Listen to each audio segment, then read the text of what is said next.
Listo, buenas tardes a todas y todos. Vamos a comenzar la plática informativa PAPIT 2024. Le cedo la palabra al maestro Jaime Cortés. Buenas tardes.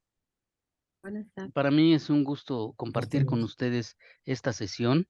La intención de parte de la administración actual del doctor Mauricio Juárez me parece una estrategia acertada el poder establecer una fórmula que permita que los profesores y profesoras de la FAD puedan participar en el diseño de un proyecto PAPIT o PAPIME. En este caso, esta sesión es una asesoría para los proyectos PAPIT con el propósito de que se pueda incrementar la participación de nuestros docentes, o sea, profesores investigadores, en este proceso de plantear investigaciones.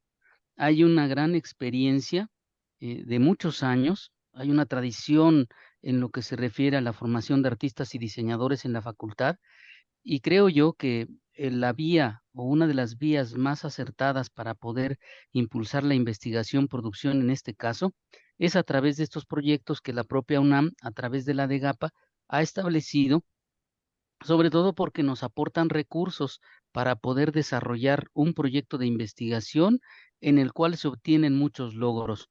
Entre ellos, la posibilidad de que podamos manifestar cuál ha sido el desarrollo del conocimiento de las artes y el diseño de lo que se ha venido realizando en nuestra facultad. Hay una cantidad de trayectorias, de conocimientos, de experiencias, de prácticas que los distintos académicos y académicas de nuestra facultad han realizado a lo largo de los años, durante toda su gestión docente, y considero que es muy valioso sacar a la luz todo ese conocimiento. Y por tanto, pues esta tarea de reconocer los PAPIT y los PAPIME, pues es el espacio idóneo para hacerlo.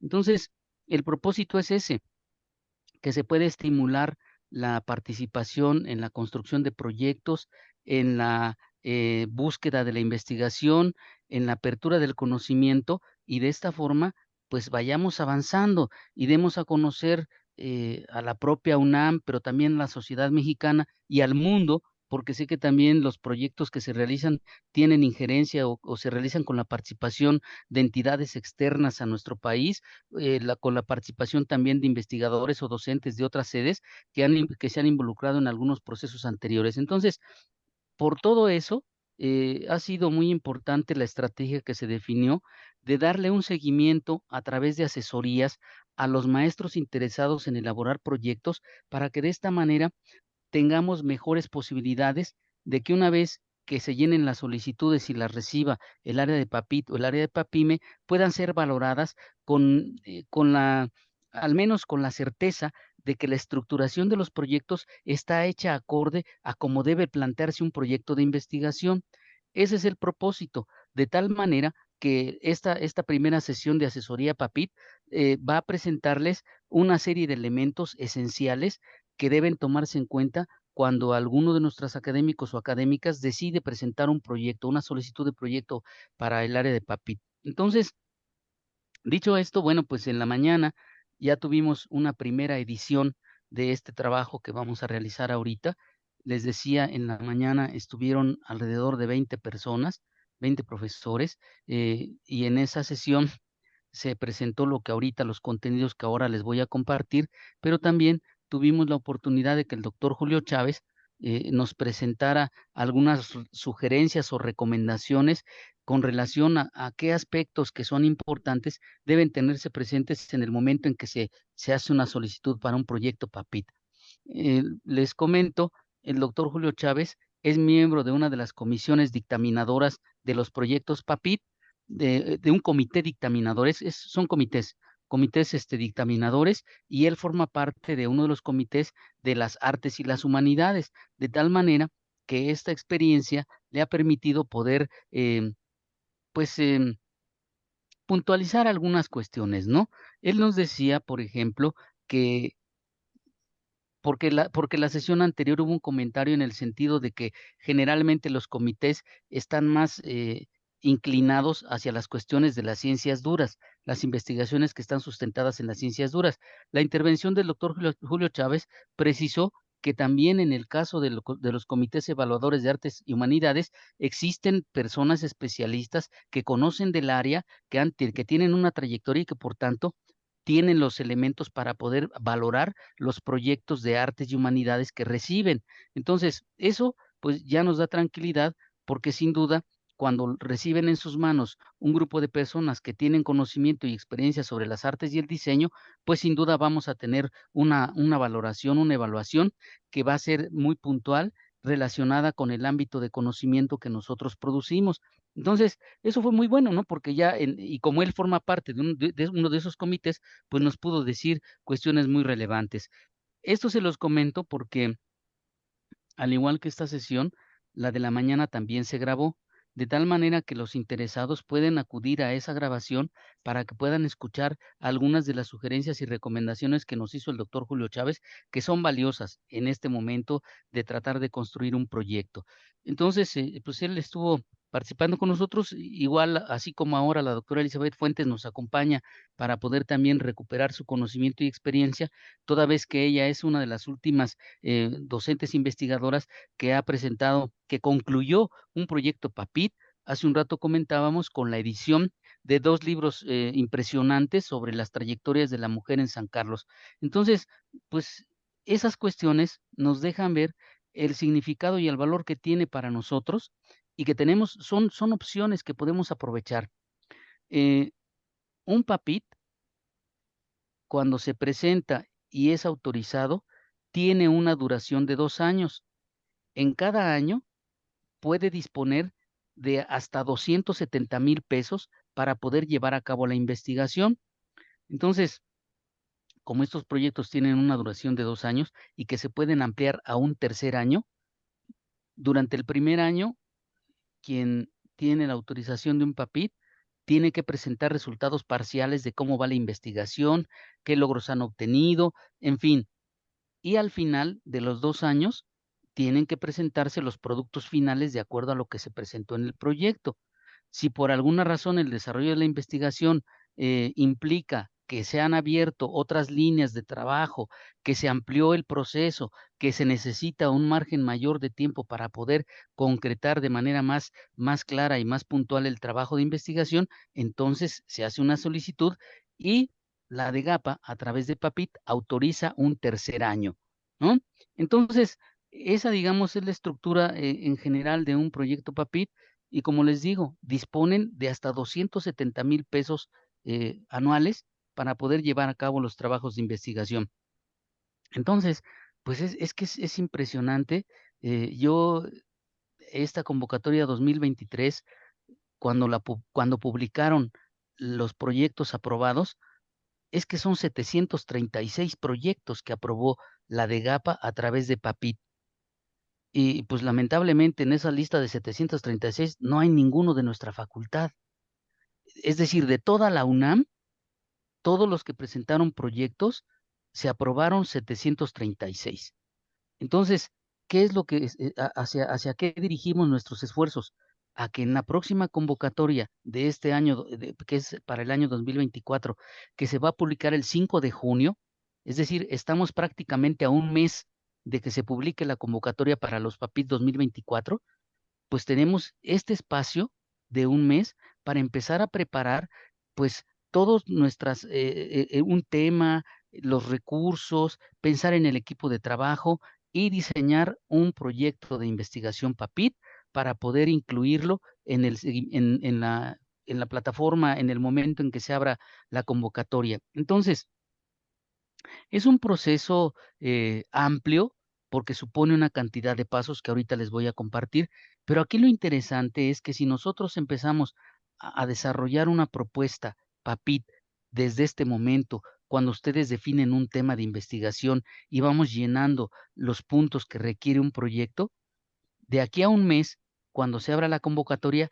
ya vamos a tener un anteproyecto, es decir, una propuesta que ya tenemos claro qué es lo que queremos investigar, qué vamos a necesitar para hacerlo. Ya habremos tenido oportunidad de hacer las consultas para el marco conceptual o el marco teórico para poder revisar el estado de la cuestión. o el estado del arte, como dicen los gringos, ¿sí? Para poder revisar cuál es el estatus del conocimiento y cómo nosotros estamos partiendo de ello para poder desarrollar nuestra propuesta de investigación. Entonces, pues esos recursos ahí están disponibles.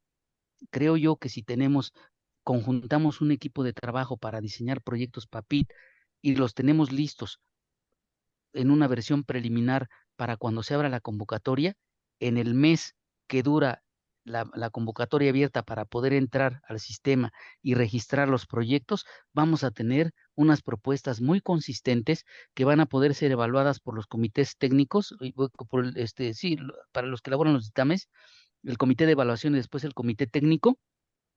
Y bueno, esperaremos que si tenemos unas propuestas bien hechas, muy claras, sí, que definan muy bien los conocimientos de las áreas que nosotros desarrollamos, pues sin duda vamos a poder tener la aprobación de varios proyectos PAPIT. Bueno, entonces, por la mañana les decía, tuvimos la asistencia de 20 personas, se escucharon algunas preguntas, se respondieron estas, y bueno, les decía, está disponible la grabación de esa sesión, sobre todo para que conozcan ustedes la parte de las ideas, las explicaciones que nos dio el doctor Julio Chávez, porque él es integrante de uno de los comités de evaluación de las artes y las humanidades. Entonces, es valioso lo que nos aportó. Bueno, si me permiten, voy a compartirles una presentación para que podamos, denme un momento, por favor. A ver, ¿dónde está? Aquí está.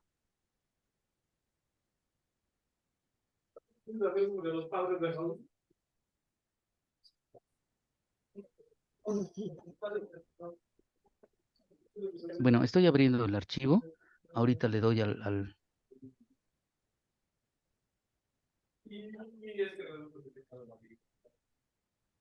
Bueno, entonces vamos a darle aquí compartir.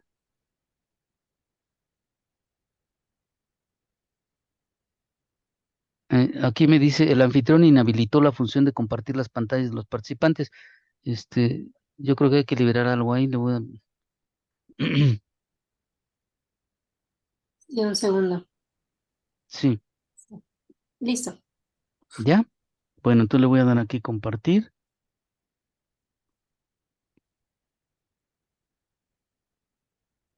Y vamos a compartir esta.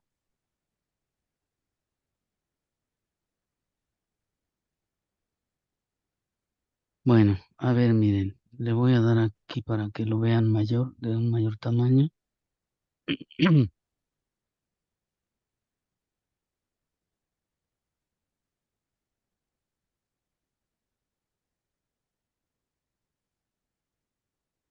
Bueno, creo que ahora ya deben ver la pantalla completa. Y esto es parte del programa de apoyo a proyectos de investigación e innovación tecnológica y es la primera asesoría preliminar previa a la convocatoria 2024 en este día 3 de mayo de 2023. Bueno, la información que les voy a compartir ha sido tomada de manera sintética de los distintos documentos que existen en torno a los proyectos PAPIT.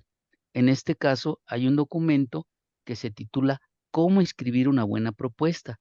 Y son una serie de sugerencias y recomendaciones a los profesores que en el momento que deciden elaborar un proyecto PAPIT, eh, lo tengan en cuenta para que les sea más fácil integrar sus ideas siguiendo un esquema o tomando nota de las sugerencias que nos dan aquí. Entonces, un primer punto es plantear con claridad el problema de la investigación. Para llegar al problema de la investigación, antes que esto, lo primero que tiene que haber ocurrido es definir un tema. Es decir, los profesores, las profesoras deben estar en este momento ya pensando en cuál podría ser un tema de acuerdo a su conocimiento, de acuerdo a la disciplina que manejan, de acuerdo a la experiencia, cuál podría ser un tema para poder realizar un proyecto de investigación. Y a partir de ese tema, iríamos a lo que dice aquí, hay que plantear cuál es la problemática de esa investigación que tenemos en mente desarrollar. Punto 2. Explicitar con precisión y de manera articulada los objetivos y metas de la investigación. Evidentemente, un proyecto de este tipo tiene que establecer cuáles son sus propósitos, qué es lo que se quiere lograr. Esos serían los objetivos, pero también tiene que plantear las metas, es decir, en términos cuantificables, cuáles son los productos que se van a obtener. Artículos de revista, libros, una exposición, mm, un proceso, en fin, la titulación de 2 estudiantes de licenciatura, la obtención de un grado de un estudiante de maestría o de doctorado. Es decir, en términos cuantitativos, ¿qué vamos a obtener con ese proyecto? Eso correspondería a las metas. Punto 3. Establecer una perspectiva teórica o conceptual para el tratamiento y solución del o de los problemas de investigación planteados, aclarando si esta perspectiva teórica o conceptual en el proceso de la investigación, si es una propuesta disciplinaria, es decir, desde el conocimiento de una disciplina en estudio, el diseño o las artes, o bien es una propuesta multidisciplinaria, interdisciplinaria o transdisciplinaria. En otro momento podríamos preparar en una siguiente sesión para poder explicar cada una de estos recursos para hacer una investigación, ¿no? Porque lo multidisciplinario podríamos entender que ante un mismo objeto de estudio, otras disciplinas diferentes a las artes y el diseño aportan su conocimiento para poder explicar ese hecho. Entonces, hay un trabajo en donde hay una multidisciplina. En el caso de la interdisciplina, estaríamos entendiendo que es precisamente a partir de un objeto de estudio, de qué manera interactúan distintas disciplinas para poder solucionar ese problema y abordar, construir conocimiento desde ese objeto de estudio para las distintas disciplinas que están interviniendo. Y bueno, la transdisciplina es un nivel de mayor alcance en el que definitivamente el objeto de estudio se genera desde el concurso y la visión de distintas disciplinas que definen un objeto de estudio definido, en donde tiene que haber una serie de interacciones para poder encontrar el desarrollo de conocimientos, pero ya de una manera integradora. Ya no es como en la multidisciplina donde se aporta el conocimiento de un área o en la interdisciplina donde interactúan distintas disciplinas para poder generar conocimiento. Es otro nivel, ¿no? Pero como les digo, ya tendríamos que en otro momento discernir sobre ello. Punto 4. En caso de que se requiera la formulación de hipótesis. Aquí dicen caso porque finalmente, generalmente para los proyectos de arte y diseño, no es indispensable registrar una hipótesis. Con que estén claros los objetivos y las metas, eso le es suficiente a los comités de evaluación para poder entender de qué trata el proyecto. Punto 5. Delinear una estrategia o procedimiento metodológico para la formulación y validación de las respuestas tentativas a los problemas de investigación. Evidentemente, por tratarse de una investigación, pues sí tenemos que tener claro cuál es la metodología que vamos a aplicar para poder llevar a cabo la investigación. Y eso es importante tenerlo claro. Por eso, en resumen, ¿qué debemos tener presente para escribir una propuesta? Definir un tema de investigación, explicar cuál es la problemática de esa investigación, redactar claramente los objetivos y las metas, tener un soporte teórico conceptual para poder desarrollar o ampliar, de acuerdo a lo que se sabe del tema, la investigación y, desde luego, plantear un procedimiento metodológico para poder llevar a cabo la investigación. Bueno, ¿qué es lo que debe ocurrir cuando nosotros estamos elaborando la propuesta? Lo que se pretende es que hay que convencer al comité evaluador de la importancia y de la factibilidad de esta investigación. Entonces, ¿qué debe decirse? ¿Qué se debe establecer claramente? Número 1, las diferentes etapas de la investigación. Número 2, cuáles son las actividades que se van a realizar. Número 3, cuáles son los resultados que se espera obtener. 4, la participación y organización que tendrán las y los integrantes del proyecto. Recuerden que un proyecto PAPIT consta de un responsable, que tiene que ser un maestro de carrera. La vez pasada ya dijimos quiénes son los que pueden intervenir como responsables. Em, Está disponible el documento para que lo puedan consultar y además les vamos a compartir un conjunto de documentos en PDFs que están disponibles para ustedes para que puedan consultarlos, como son las reglas de operación de los proyectos, este mismo documento que estamos comentando de cómo elaborar un buen proyecto, ¿sí? Y de esta forma, pues también el otro documento en el que se señala quiénes intervienen en un PAPIT. Decíamos, hay un responsable, un corresponsable, que también es un maestro de carrera, pero además se debe mencionar en el proyecto quiénes más van a intervenir, es decir, algún académico o dos académicos, pero también estudiantes. Pueden ser estudiantes de licenciatura, estudiantes de maestría o estudiantes del doctorado, o inclusive algunos de estos estudiantes que estén ya en proceso de titulación. Desde luego, habrá que tomar en cuenta que eh, los temas que están desarrollando pudieran tener alguna vinculación con el tema de investigación del PAPIT. Lo recomendable, decía el doctor Julio Chávez en la mañana, es que eh, el responsable de un proyecto PAPIT sea quien dirija o quien sea el tutor de una investigación para obtener una tesis de licenciatura, una titulación o obtención de un grado de maestría o de doctorado, ¿no? Es lo conveniente, no es indispensable, pero él comentaba que eso es algo que funciona bien. Número 5. Hay que tomar en cuenta los productos comprometidos en cada etapa de la investigación hasta la conclusión del proyecto. Recuerden que en el plano proyecto de investigación, como es a 2 años, se tiene que decir con claridad qué es lo que se va a obtener durante el primer año y también durante el segundo año, y al final cuáles son los productos que se van a obtener derivados de esta investigación. Entonces, para que esto ocurra, dicen las líneas finales, su propuesta deberá ser concisa, por lo que se recomienda escribir en forma sencilla, así como evitar desviarse del tema central, utilizar términos complicados o que sea repetitiva. Bueno, ahora, en el momento en que se toma la decisión de elaborar un proyecto PAPIT, dice, antes de empezar a escribir su propuesta, ¿qué debemos tener en mente? 1. Define el tema que se propondrá en la investigación. 2. Identifique las grandes preguntas del área, es decir, la dirección a la que se mueve esta, e identifique los vacíos de conocimiento. 3. La elección del tipo de investigación radica en el nivel de conocimiento respecto al tema a estudiar y a los objetivos planteados. Recuerden que en la sesión anterior, en los tipos de investigación PAPIT, mencionábamos tres diferentes, ¿no? Donde el primero, que es el inciso A, es propiamente lo que sería un proyecto de investigación, o sea, es lo que se quiere es hacer una investigación. Después hay otro que es trabajar en grupo, y hay una lista más grande, pero nosotros solamente nos remitimos a poner 3. Esos tipos de investigación vienen planteados en la convocatoria y también se mencionan en las reglas de operación.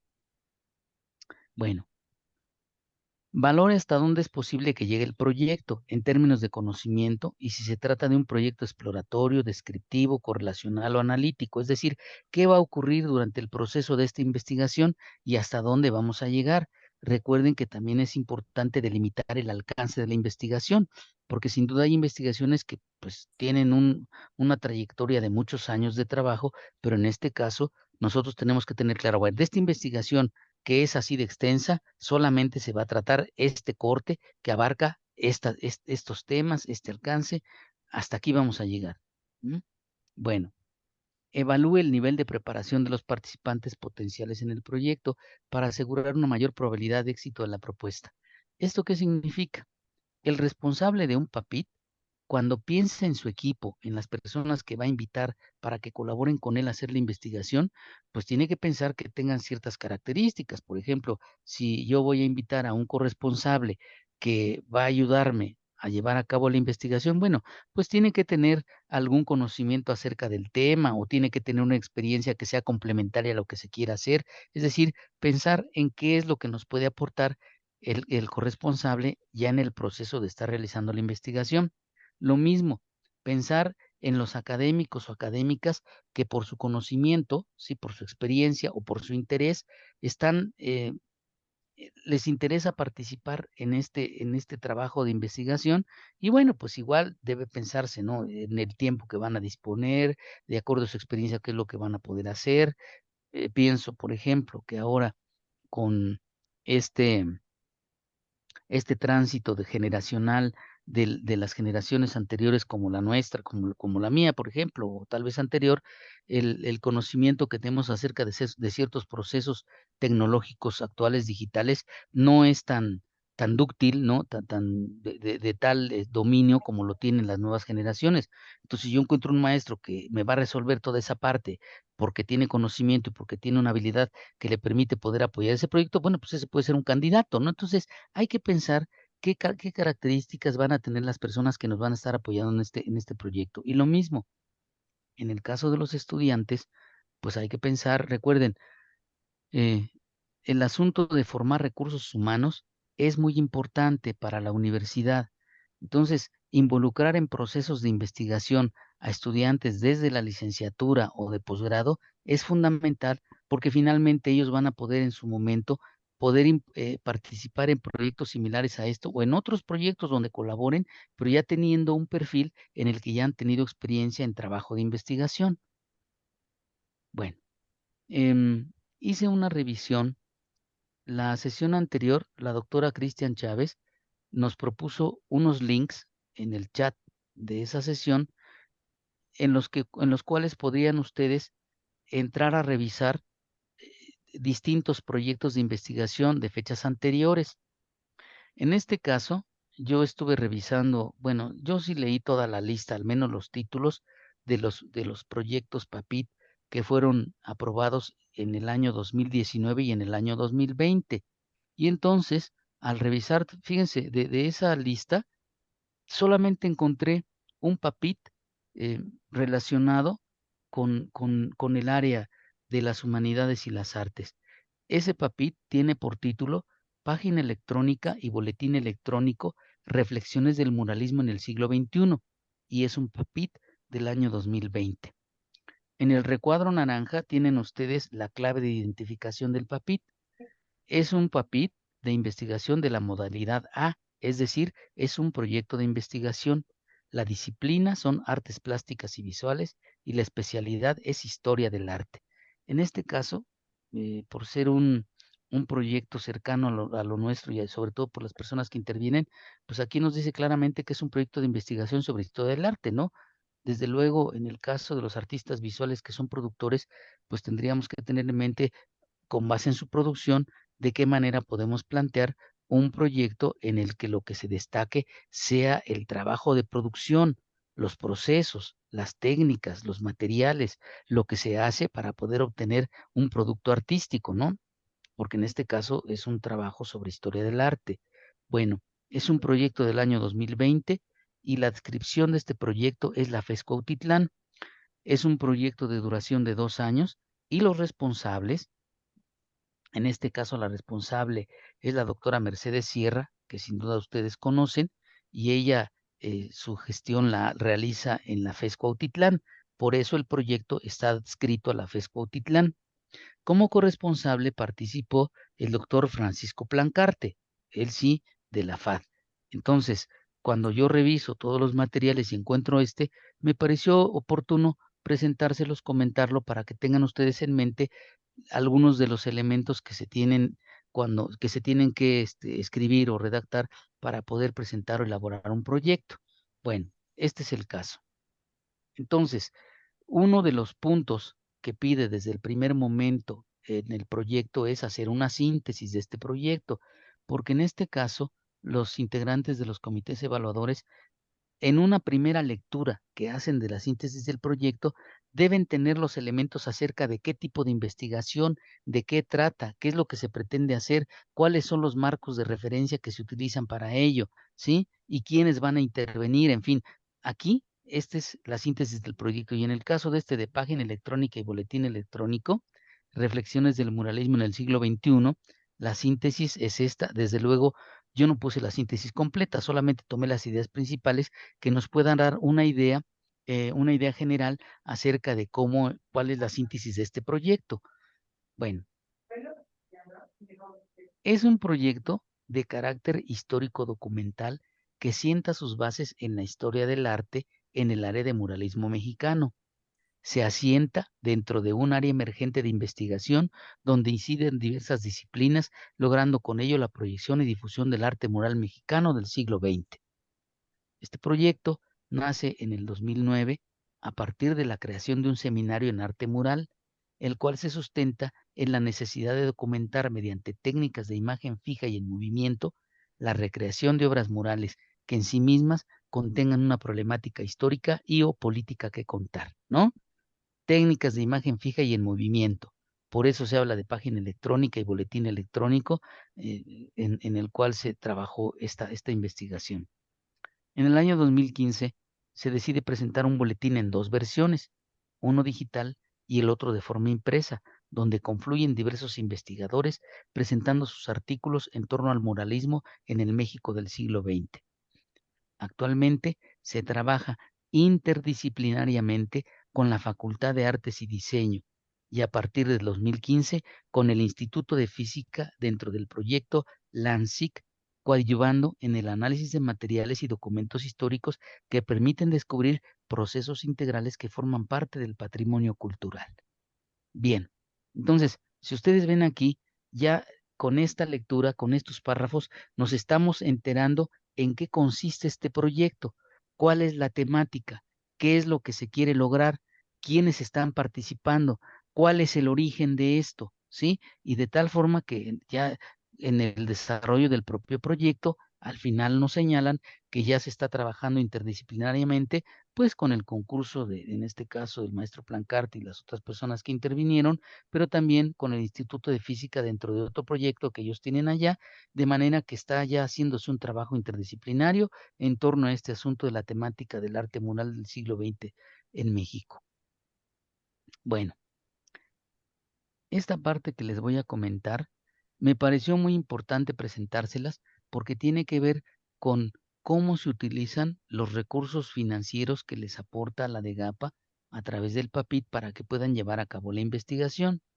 En este caso, lo que está en el recuadro verde son los requerimientos financieros, es decir, la doctora Mercedes Sierra junto con el doctor Plancarte definieron, de acuerdo con estos temas, qué es lo que necesitaban y cómo iban a aplicar los recursos.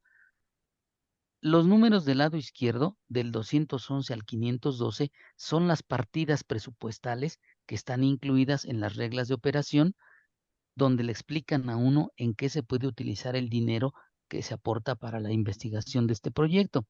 Y en este caso, para este proyecto de muralismo en el siglo XX, los integrantes solicitaron viáticos para el personal por 15,000 pesos, para pasajes aéreos 25,000, para encuadernaciones e impresiones 12,468, para otros servicios comerciales 54,600 y para equipo instrumental 73,080. Esto hace un total de 180,148 pesos, que fue lo que ellos presupuestaron como necesidades del proyecto para poder llevar a cabo la investigación. Ahora, en el mismo documento donde se tiene que explicar cómo se van a aplicar esos recursos, se tiene que hacer una descripción y justificación financiera. En este caso, aquí se dice, de los viáticos son para una persona, para una estancia en Valencia, España.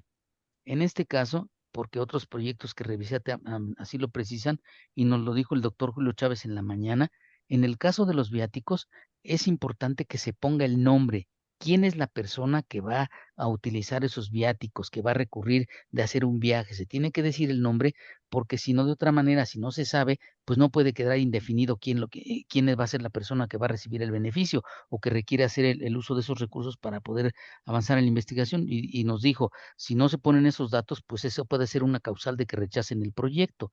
Bueno, entonces en los viáticos aquí se dijo esto para una persona por una estancia en Valencia, España. También pasajes aéreos para un viaje en la Universidad Politécnica de Valencia. Otros servicios comerciales incluyen grabación, locución y musicalización del documental. Se tiene previsto un documental. En cuanto al equipo instrumental, aquí mencionaron ellos estos equipos. Datacolor Spider 5, un lente Canon EF70-200, un tripié Manfrotto para video. Eso es lo que dice en equipo instrumental, que ascendía a 73,080 pesos. Bueno, una vez que el comité dictaminador valoró el proyecto y pasa al dictamen técnico, al comité técnico, que este está integrado por el rector y otro grupo de funcionarios que son los que revisan ya el proyecto y son los que van a decidir las cantidades o si se autoriza el monto solicitado para poder llevar a cabo el proyecto. Entonces, en este caso, el presupuesto que se autorizó para este proyecto fue para viáticos los 15,000 pesos, para pasajes aéreos en lugar de 25, 20,000. Aquí, para otros servicios comerciales, se autorizaron los 54,600. El comité técnico agregó la partida 411, artículos, materiales y útiles diversos, y otorgó 10,000 pesos para aplicar en ese rubro. Si ustedes ven, en los requerimientos que habían hecho el responsable del proyecto no habían incluido eso. Y respecto a la partida 512, equipo instrumental, se habían solicitado 73,080 y se les autorizaron 68,000. El total del presupuesto autorizado fue 167,600 pesos. Y si ustedes ven en el recuadro amarillo, en lo autorizado, se suprimió la partida 223, encuadernaciones e impresiones, que ascendía a 12,468. ¿Por qué razón? Porque desde hace ya varios años el programa PAPIT ya no autoriza la publicación de libros impresos. De hecho, en este caso, para lo que son trabajos que se han realizado en nuestra facultad, tuvimos la fortuna que en el caso de los libros que publicó la doctora Elizabeth Fuentes, pues ya digamos que van a ser los últimos impresos. Está en proceso también de un PAPIME, un libro que se va a imprimir del maestro Antonio Díaz Cortés sobre grabado en vidrio con láser, y ese será el último, pero ya no hay ahorita autorización para poder imprimir libros. Entonces, lo que sugieren es que se haga la edición y se publiquen libros digitales, que finalmente el proceso es el mismo. Para hacer un libro digital se tiene que hacer el mismo proceso editorial de edición y la única diferencia es que no se imprime, no se produce en papel. Bueno, entonces, si ustedes ven, esta parte también es importante porque cuando ustedes estén planeando su proyecto, deben tomar en cuenta pues lo que van a necesitar, ¿no? Y en qué van a aplicar los recursos financieros. Bueno, ahora vamos a la parte estructural. ¿Cuáles son los puntos o las secciones que componen un proyecto PAPIT? Número 1, lo que comentamos en el proyecto de muralismo. 1, síntesis del proyecto, es decir, un resumen del proyecto con los puntos más importantes. Número 2, los antecedentes.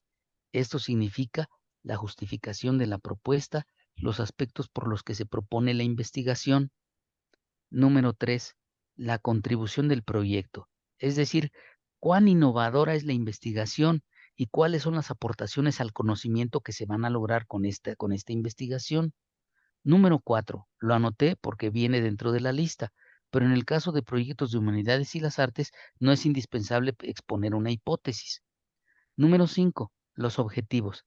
Y los objetivos se desglosan como cuando ustedes dirigen una tesis, hay un objetivo general o dos objetivos generales y una secuencia de objetivos específicos en donde se detalla cuáles son los propósitos, cómo se va a lograr esto y para qué para qué se está haciendo la investigación, los objetivos. Punto 6, las metas por año. Recuerden que un PAPIT dura 2 años y hasta un tercer año. Entonces se debe decir en cada año qué es lo que se va a obtener al final de cada año de investigación. Acuérdense, son aspectos cuantificables y tienen que ser cuestiones realistas, claras, precisas, las metas pues, y que sean congruentes con el proyecto. Más adelante vamos a ver el asunto de cuáles son estos productos que se pueden obtener para poder definir las metas. Número 7. Estrategia y métodos. De acuerdo a lo que señala el documento de orientaciones para hacer un buen proyecto, se indica que este asunto de la estrategia y los métodos es la sección más importante de la propuesta. Hay que describir al detalle la estrategia metodológica, es decir, por tratarse de una investigación, no podemos partir de supuestos, necesitamos plantear cuál va a ser la metodología que nosotros vamos a utilizar para poder desarrollar la investigación, porque eso es lo que le va a dar el valor, el carácter científico al trabajo que se está realizando. Por eso es importante la metodología. 8. Bibliografía citada. Revisar la literatura relacionada con el tema de la propuesta, los documentos que conforman su marco de referencia. Hace un rato mencionábamos que por tratarse de una investigación es importante que el responsable, el corresponsable e inclusive las personas que van a colaborar en el proyecto, los participantes, revisen la situación actual del tema que están proponiendo en la investigación, qué es lo último que existe o lo más actual, para que sobre esa base eso les dé elementos también para poder especificar por dónde quieren conducir la investigación. Por eso es importante que se haga una revisión de la literatura relacionada con el tema, porque eso les va a ayudar muchísimo para que puedan plantear su investigación, el proyecto. Número 9, la infraestructura. Esto implica el equipo, los servicios y otras facilidades de la entidad con las que contará sin costo adicional. Es decir, estos proyectos PAPIT y los PAPIME tienen que llevar el aval del director, en este caso del doctor Mauricio Juárez, a quien se le van a turnar las propuestas de proyectos para que él las revise y las avale. Con su firma, él lo que está aceptando es que la facultad le va a apoyar con las cuestiones de orden administrativo, que hay, que están las instalaciones para poder desarrollar parte de los procesos de la investigación. Es decir, que hay un respaldo que no necesita hacerse mayor inversión para poder apoyar estos proyectos, ¿no? Porque una cosa es el presupuesto financiero que hemos hecho para las necesidades del proyecto, pero también se necesita el respaldo, en este caso de la facultad, que es la entidad en la cual se va a desarrollar la investigación. 10. Los productos. Estos son los logros que se pretenderá alcanzar anualmente y los productos finales. Y número 11, la formación de recursos humanos. Recuerden que para la UNAM, un área importante es la formación de recursos humanos. Esta es una actividad fundamental y es deseable la participación de estudiantes de todos los niveles.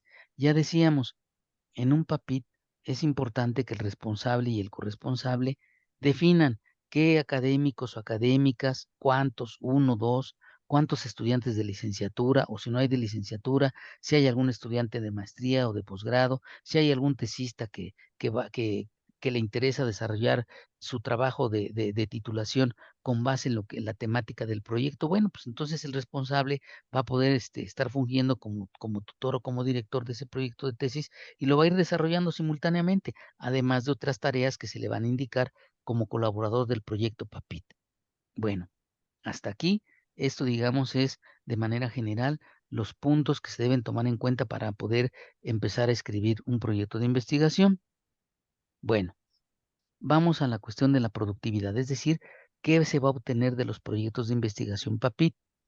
Yo solamente anoté aquí algunos puntos que tienen que ver con nuestra área, el área de las humanidades y las artes, pero esto supone que un responsable de un PAPIT dice, deberá comprometerse a presentar como resultado del proyecto al menos uno de los productos que se mencionan a continuación, en el que se aborden los objetivos del proyecto y que presente un agradecimiento explícito al programa según las reglas de operación. Si se trata de un artículo, si se trata de un libro, si se trata de un video, si se trata de algún material que sea un producto derivado de la investigación, deberá agregarse una leyenda que indique este trabajo ha sido posible su elaboración gracias al proyecto PAPIT tal de la UNAM. Entonces, de esa manera, se hace un agradecimiento y un reconocimiento explícito a los recursos que recibimos para poder llevar a cabo el proyecto.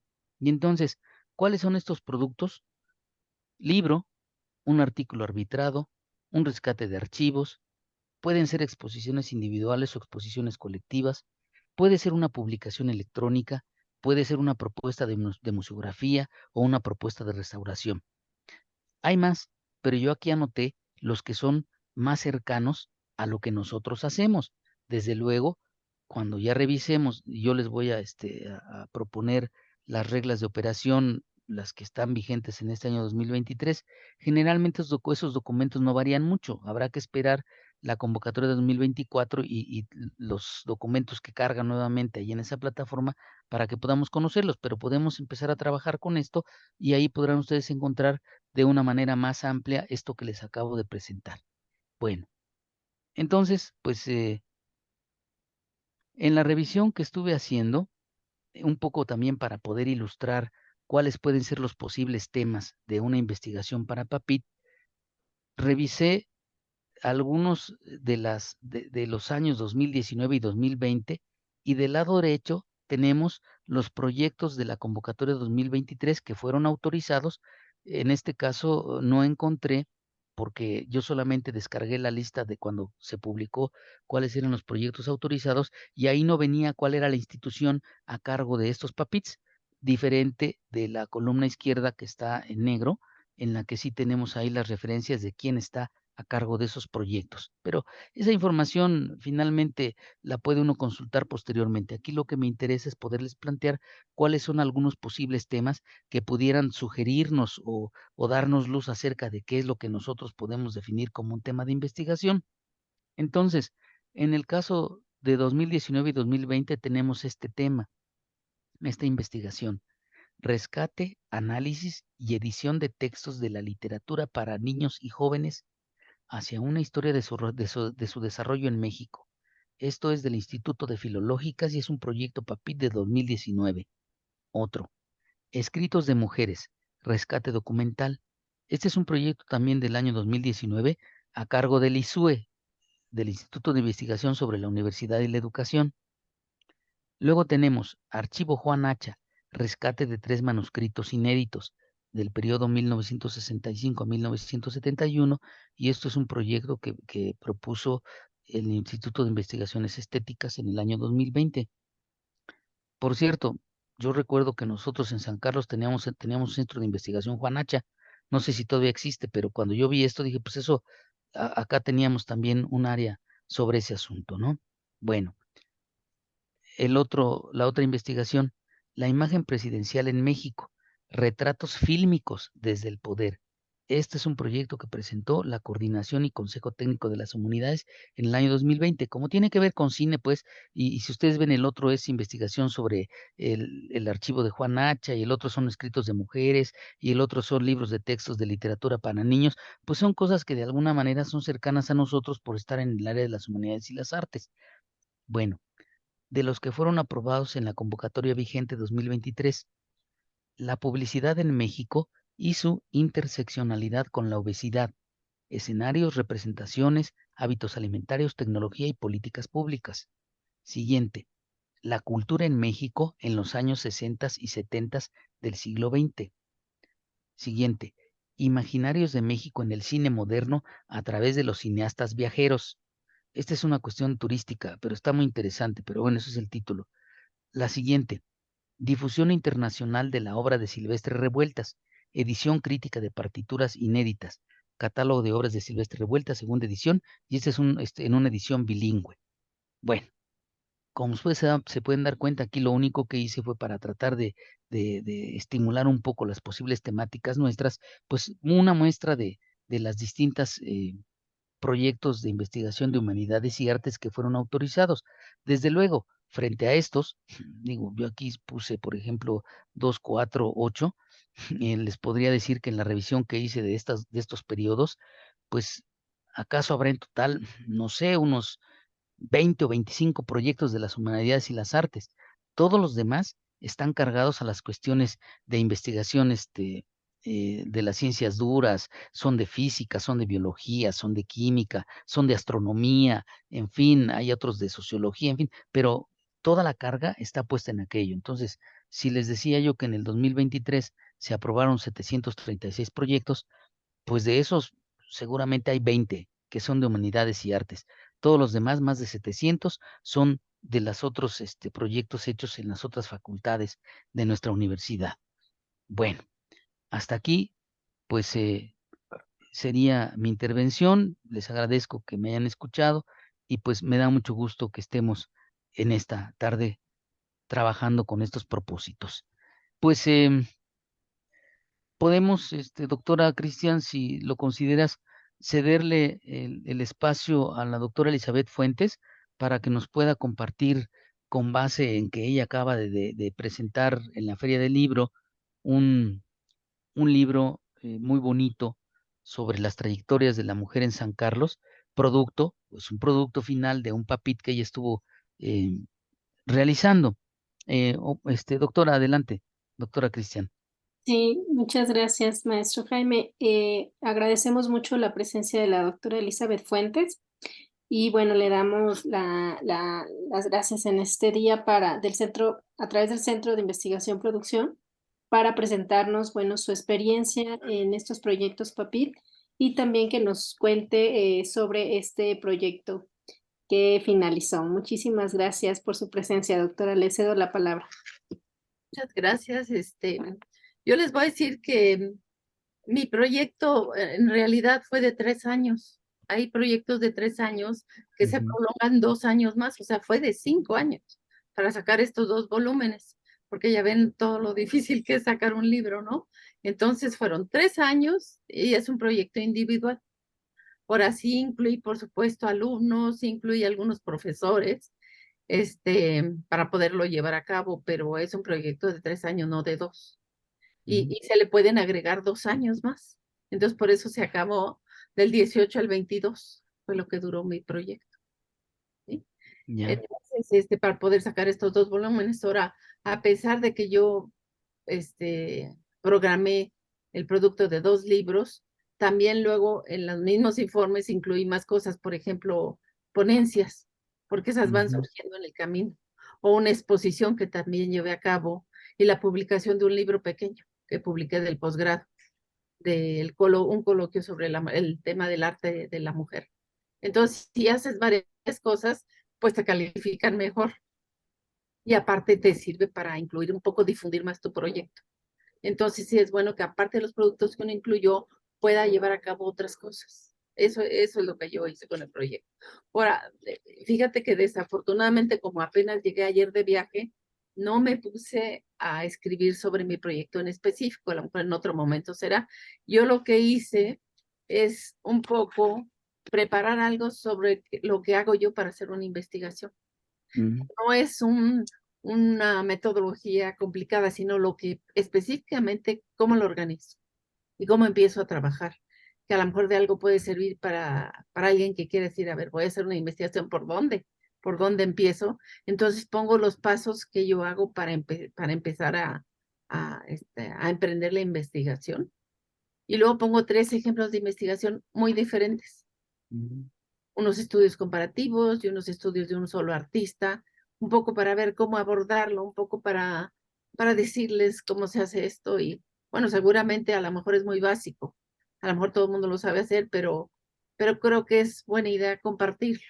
Como no es específicamente sobre ese proyecto de la trayectoria, porque no hubiera alcanzado a hacerlo, pero sí te puedo decir de investigación cómo abordar algunos temas y cómo surgieron, cómo es que a mí me entraron las dudas de algún tema y empecé a investigar. De eso se trata. ¿Cómo ves? Muy bien. ¿Sí?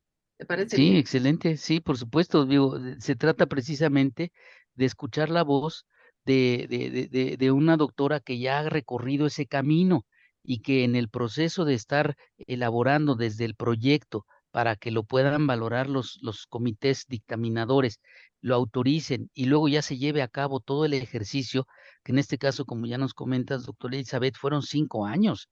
O sea, es decir, entendemos que hay proyectos de acuerdo a la estructura que autoriza el PAPIT, que inician a 2 años y se puede llevar a un tercero.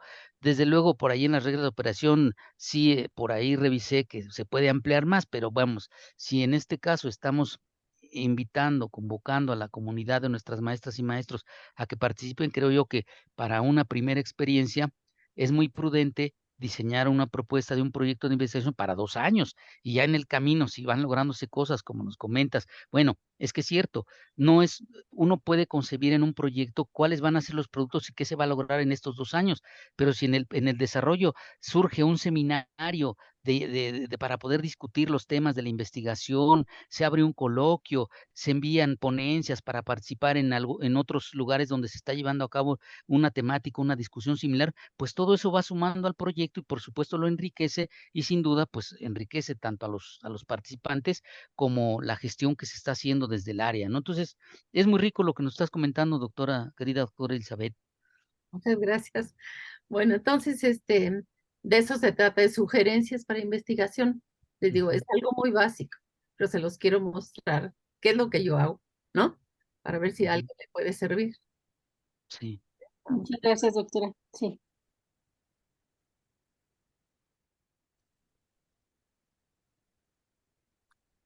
Entonces, a ver, voy a pasar a la que sigue.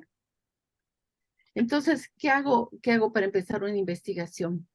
Tengo que tener conocimiento del tema y ver las últimas publicaciones, porque yo para abordar un tema tengo que decir, se ha hecho esto, se ha hecho este otro, este se ha enfocado en este problema, este en otro, y falta este.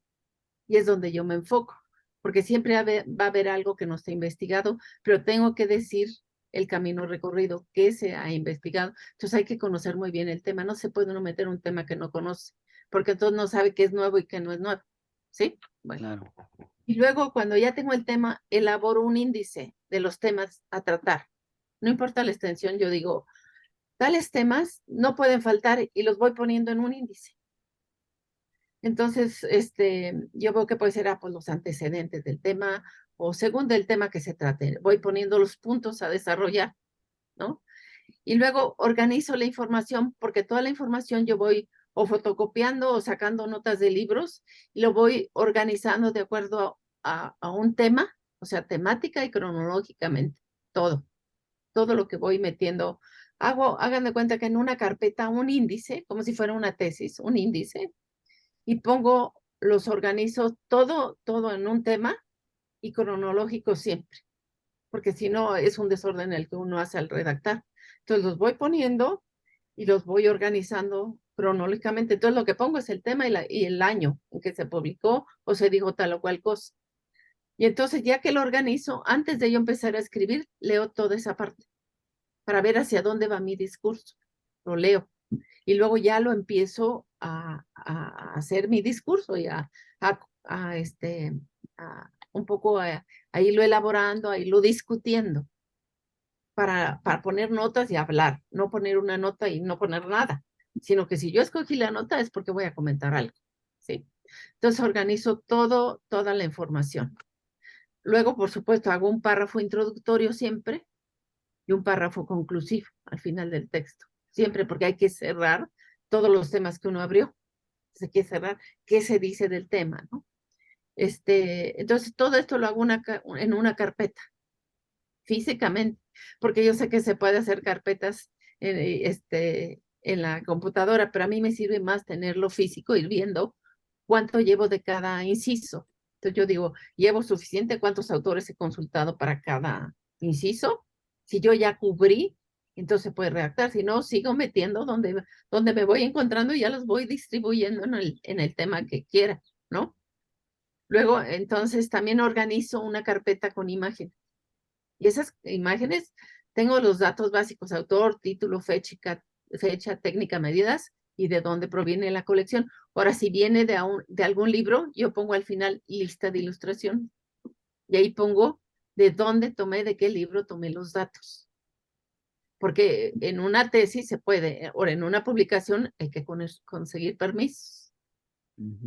Entonces, pues vale más la pena que ustedes tomen la foto de una obra que a que estén consiguiendo permiso y que puedan aparte publicar de cierta obra, ¿no? Luego las fuentes de consulta, desde que empiezo a consultar, voy poniendo mis fuentes de consulta. Yo puedo poner fuentes básicas de consulta, pero voy señalando las que ya voy revisando. Si no, se vuelve un desorden que viste, que no viste, etcétera. Y siempre busco un espacio donde tenga todo, un libro donde tenga todo lo relacionado con ese tema. Lo que voy encontrando ahí está, porque yo tengo una biblioteca, así la ven, tengo miles de cosas, así la tengo, que necesito organizar, pero entonces tengo un librero atrás de mí que es donde pongo todos los libros que yo voy a utilizar para esa investigación, ¿sí? Entonces, aparte, entonces elaboro una lista de las fuentes de las imágenes. Esa es la lista de ilustraciones que va al final. Al pie de foto nada más se pone el autor, el título, el año, la técnica, a veces las medidas, o a veces ya más llego al año, autor, título y año. Y todos los demás datos lo pongo en la lista de ilustraciones. Las medidas, la colección, de dónde proviene, si es de un museo, si es de qué parte, etcétera, o si es de un coleccionista particular, eso va en la lista de ilustración, no va a pie de foto, porque si no es muchísimo, ¿no? Y luego ya, pues bueno, hay que conseguir los permisos de publicación de las obras. Eso es lo primero con lo que yo organizo y empiezo una investigación, ¿sí? Aquí tengo 3 ejemplos de investigación, que son pues, artículos, porque no me podía poner a ver un libro, pero por ejemplo, no sé si lo conozco, tengo la herencia de los muralistas mexicanos en Jackson Pollock. Son temas que no son de la academia, que es lo que yo me dedico ya en los últimos años. Otro es el desafío de las reglas de perspectiva de Bredeman de Vries y de Escher. Es otra investigación que hice. Y otra es la afluencia de la mujer en el ámbito académico en el siglo XX, de Esther Hernández Olmedo. Esta es de mi misma investigación de la trayectoria de la mujer, porque entre todas las mujeres que investigué, había una que tenía 17 dibujos.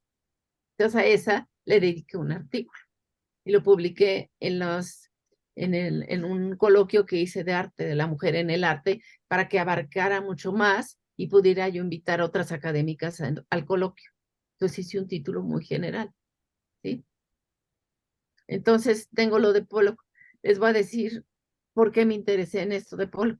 Yo fui a un museo en Estados Unidos y vi estas 2 obras primero lo de Orozco, que es El hombre de fuego, y luego encontré de Jackson Pollock estas 2 obras.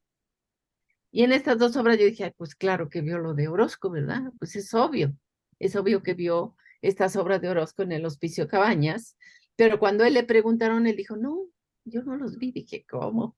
¿Cómo que no los vio? No, pues claro que los vio, y me empecé a interesar en ver las obras que había de Orozco, porque en un mismo tiempo estaban los 3 muralistas trabajando en Estados Unidos. Estaba José Clemente Orozco en el Pomona College, estaba Diego Rivera en el Stock Exchange en San Francisco, y estaba Álvaro Siqueiros en esta de la Chouinard School. Entonces yo me puse a buscar imágenes que yo pudiera relacionar de Pollock con ellos, con Orozco, por ejemplo. Entonces, en esta imagen, pues a mí me pareció que había muchas coincidencias en estas imágenes. No sé si ustedes lo ven, pero a mí me parece que estas tienen, voy a tratar de hacerlo rápido, porque tienen una relación muy estrecha en la manera de abordar las figuras humanas. Claro, es mucho más moderno lo de Pollock, pero también se ve un conjunto de figuras humanas como desnudas, y tienen una cierta relación. Van a ver las que siguen. Miren, esto es Danzas Rituales de Orozco, y la otra se llama Composición con un ritual. Entonces, a mí me parece que son muy similares también. Ya ven cómo son como estructuras de cuerpos, de esqueletos, y también la otra. Entonces yo dije, no, pues como que no las vio, claro que las vio, ¿no? Entonces uno tiene el derecho a dudar de lo que dicen otros autores. Entonces, pues por supuesto que dice, esto no es así, empiezas a investigar. Y miren esta, a mí me parece que es la misma idea de un parto, claro, con su propia versión, pero está tomada, ya ven que a ellos les gustan mucho los temas sociales, y aquí pues era una educación nacida muerta, ¿no? Y es mujer calva con esqueleto. Entonces los nombres son muy diferentes, pero son mismos temas que yo digo, ay, pues claro que las ha de haber visto, ¿no? Aunque él lo diga que no. Es un copión. Es un copión que no lo quiso reconocer. Y luego, muy curioso, otro escritor dijo, a pesar de que estaba inmerso y rodeado por muralistas, dijo, no, pues eso de los murales en gran formato lo copió de Claude Monet, de los Water Lilies. Y entonces yo estuve investigando, a ver, si de veras fue Pollock a Europa, pues nunca fue. Entonces, ¿cómo los vio y cómo le impresionó el gran formato? Le impresionó más bien los muralistas de los que estaba rodeado. No, no, como él dice, que solo esta influencia vino de Europa. Entonces yo dije, pues no, o sea, hay que dudar lo que dicen. Y entonces, por ejemplo, también otra cosa que dijo él es que, por ejemplo, David, él estuvo con David Alfaro Siqueiros en el workshop, ¿se acuerdan? En esa escuela en Nueva York. Y ahí es donde aprendió Pollock lo de la dripping technique, porque todos esos accidentes controlados que hacía David Alfaro Siqueiros en su taller, Pollock los empieza a hacer ahí. Entonces yo digo que los dos muralistas, Siqueiros y Orozco, influyeron en Jackson Pollock. Entonces me atrevo a decir, me atrevo a contradecir a los escritores y digo, no, miren estas imágenes. Lo digo porque uno se tiene que atrever, pero sustentándolo, por supuesto, ¿no? Entonces ahora les voy a enseñar otro de las reglas de perspectiva de Bredeman, de Vries y Escher. A mí siempre me ha fascinado Escher. Es un autor que me encanta. Entonces me puse a estudiar a Escher el tema de perspectiva, porque es tan amplio lo que él tiene, que yo dije, pues hay una cosa que me gusta y es el tema de perspectiva. Y me puse a ver de dónde, porque digo, no puede ser que alguien venga de la nada. Entonces yo dije, tiene que venir de algún lado. Entonces, como era un tema que me interesaba, me puse a ver los maestros de perspectiva, pero claro, no hallé nadie.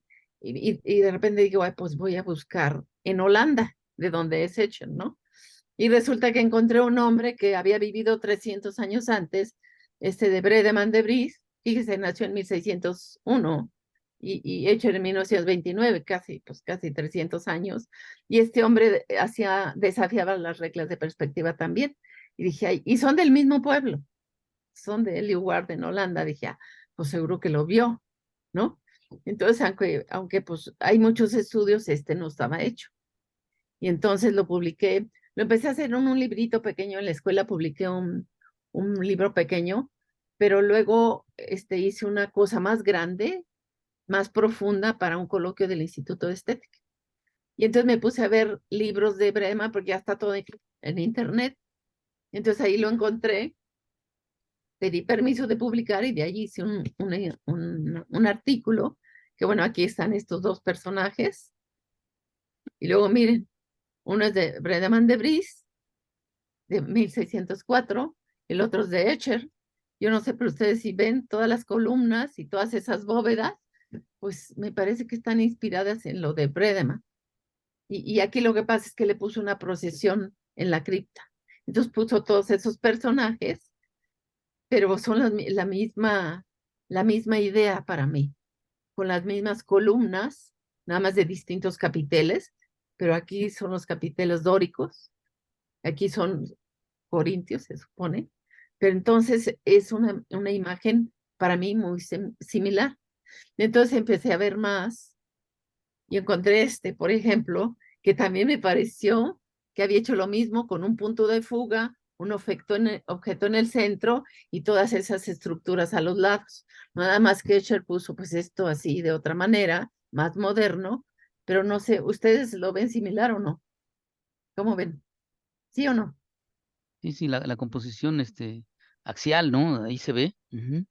¿Verdad que es muy parecida? Digo, yo no es que sepa perspectiva más que lo mínimo, pero dije, ay, pero sí es lo mismo, la misma idea, un punto de fuga central, ¿no? Y este objeto, es como una azucarera, porque se ve que estaba alguien fumando con sus cartas, y este es como un foso. Entonces, le hallé mucho parecido, y seguí buscando, y encontré esta vista que me pareció muy interesante de Bredeman de Vries, que es un punto del nadir, del cenit.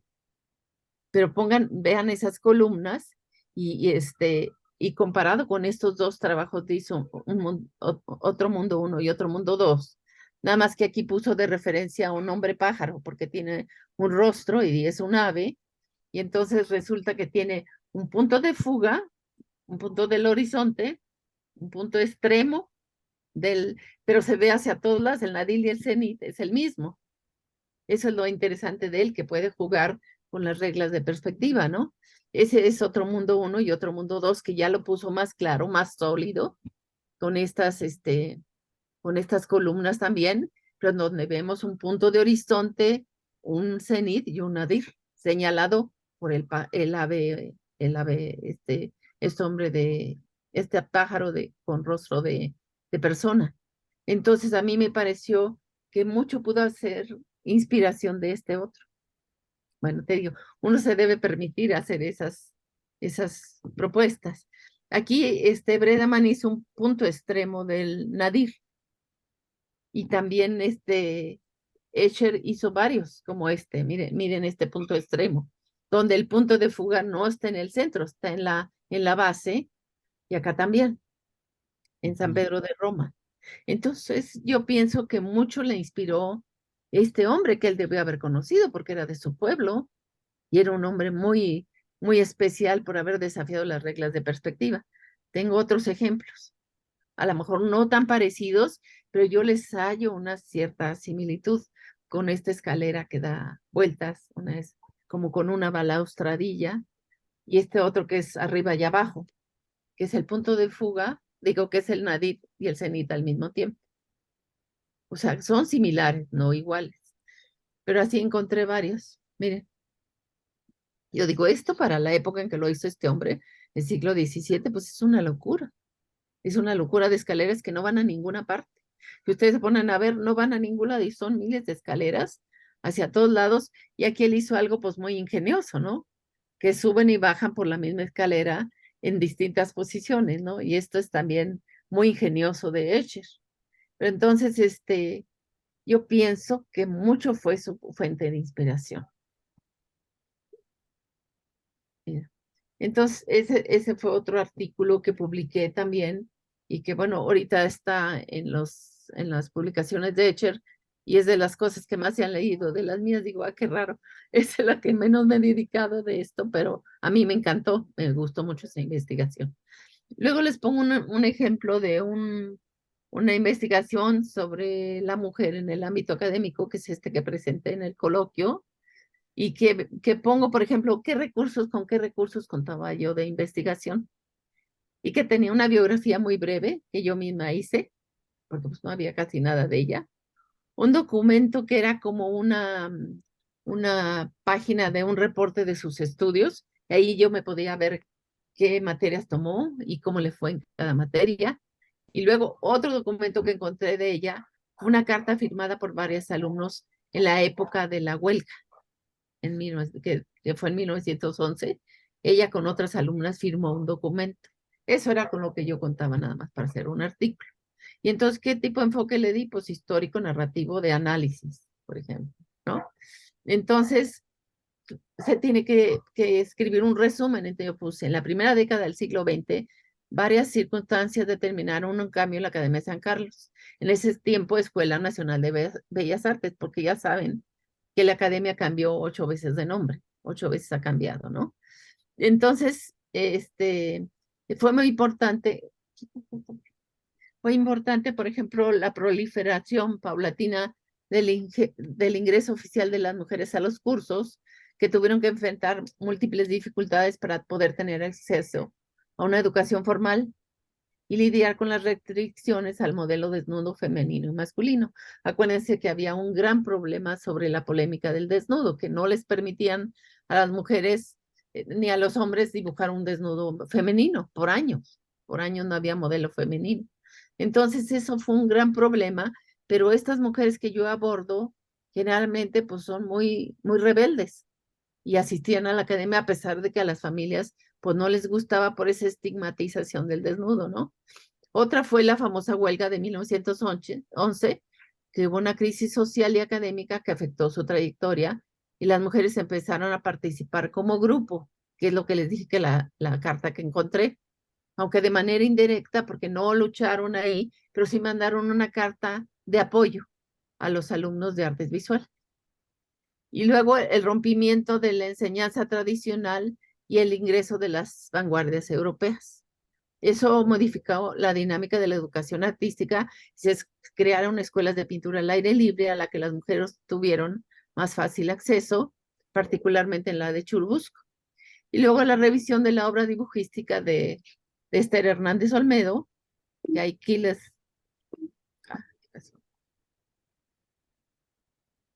Que, por ejemplo, bueno, aquí les pongo lo que tengo que hacer para un artículo, las palabras claves que tengo que utilizar en un artículo, las que, por ejemplo, la mujer, dibujo, por ejemplo, Escuela Nacional de Bellas Artes, que era como se llamaba, y luego el índice tentativo de ese artículo, la mujer en la Academia de San Carlos, a principios del siglo XX, según lo que puse en el resumen. Crisis en la Escuela Nacional de Bellas Artes, o sea, la huelga, lo tengo que abordar porque es de esa época y es la carta pertenece a esa época, la carta de ella. Antecedentes escolares de Esther Hernández Olmedo, porque encontré sus calificaciones, y el conjunto de dibujos de Esther Hernández Olmedo. Un párrafo conclusivo, las fuentes de consulta, y aquí ya me sale un artículo. Entonces, estas, por ejemplo, son algunos de sus dibujos, les voy a mostrar muy poquito porque ella tuvo 17. Por eso la abordé, porque es la que más dibujos tuvo de todas las mujeres que revisé. Este es un dibujo muy particular porque en 1903 estableció un sistema de dibujo Pillet, que era un método francés que se basaba en la perspectiva para abordar la composición y el dibujo y la expresión. Y este es uno de sus dibujos de ella, de los primeros, de 1907. Este otro es una copia de estampa, un dibujo de paisaje, pero de copia de estampa, porque no las dejaban mucho ir fuera con los alumnos. Entonces, pues hacían copia de estampa o copia de pintura. Y luego, por ejemplo, ya algunos entraban a paisaje natural, pero pues a ella no le tocó. Creo que no tienen ningún dibujo de paisaje natural. Luego en esta época también ya habían decaído las esculturas, ya no se apreciaban, ya no eran objetos pues que eran tan venerados como antes, y entonces no importaba que pusieran una pieza así en ruinas como esta. Por eso la puse también. Luego esta es donde ya se ve cómo va evolucionando el dibujo, y antes eran colores suaves, sombras, pues que no eran como estas, eran rayones y ya colores muy fuertes, tono muy fuerte del carbón, porque todo era dibujo, porque ya había cambiado la idea. Entonces, estas son las investigaciones que yo hice, y que ya ponle, y nada más les quería mostrar, pues, cómo las abordé un poco para poder planear una investigación, claro, para un libro o pueden ser para artículos, pero cuando uno, por ejemplo, planea un libro, sí le dan 2 años para la publicación del libro, 2 años más. Por eso conseguí los 5 años. Entonces yo hice esto, no hice lo del papel, pero un poco para explicar cómo hago una investigación o cómo la comienzo o cómo la voy elaborando. ¿Sí? Pues es todo. Muchas gracias. No, pues al contrario, muchas gracias, doctora Elizabeth. En realidad nos has revelado un sistema de trabajo, ¿no? Acerca de cómo ir construyendo una investigación. Es propio método, es un método heurístico, ontológico. Ahí esos, digamos, en términos de metodología serían esos los conceptos, ¿no? Pero muy bien, excelente. Ujú. Pues qué bueno que te haya gustado. Sí, Es muy muchas gracias. básico, pero por alguien le servirá. ¿Sí? No, sin duda, sin duda. Muchas Doctora gracias, Cristian, sí. doctora. Sí, muchas gracias, doctora Elizabeth, la verdad, por su generosa, pues, aportación, por también su generoso tiempo que nos está compartiendo. Quisiéramos preguntar a los profesoras y profesores presentes si tienen algún comentario, una pregunta, algo que le quieran, pues aprovechando aquí la presencia de la doctora Elizabeth, algo que le quieran comentar, preguntar, y también, bueno, respecto al procedimiento PAPIT.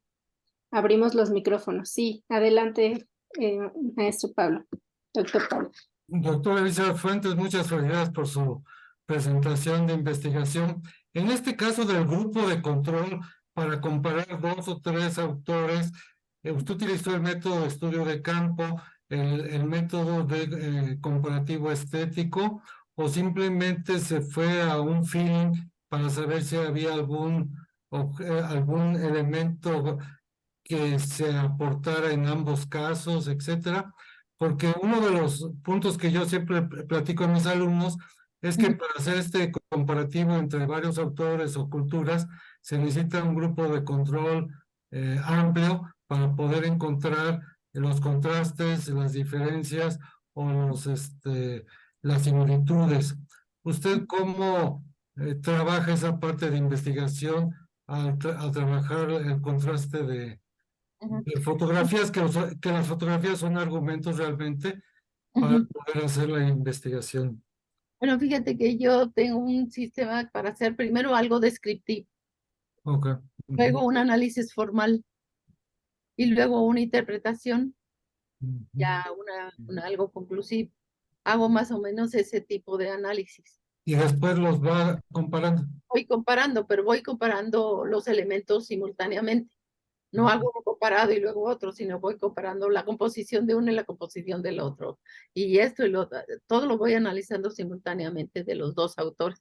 Ese es como hago el estudio comparativo. Pero primero una descripción básica y luego el Claro. análisis formal y luego ya viene una interpretación y una evaluación. La evaluación sirve para decir, este trabajo, por ejemplo, ¿qué significado tenía en ese tiempo? ¿Qué estaban haciendo los demás? ¿Sí? Para eso sirve la evaluación, para hacer un comparativo, pero con otros autores. Claro. Y así es como la llevo a cabo. Claro, ahorita nomás se las di así rápido porque pues un poco tenía que ser rápido, pero sí Claro. hago el análisis así de esa manera. Ah, Ujú. muy bien. Muchas gracias. Sí,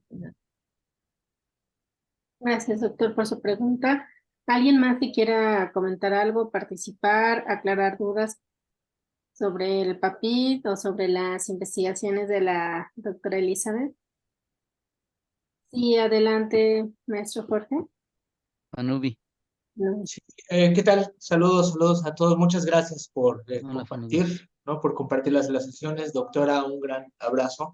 Bueno, la pregunta, me quedé un poco confundido, maestro Reséndiz, también lo recuerdo bastante bien, porque usted estaba, comentó en su intervención que, bueno, que ya no se apoya en material impreso para realizar, o sea, ¿qué tal que si, por ejemplo, tengo en mente un proyecto muy relacionado para participar con la comunidad que tenga que ver con el impulso a proyectos editoriales ocupando la gráfica y luego veo entonces que ya no están saliendo material impreso o es algo que malinterprete?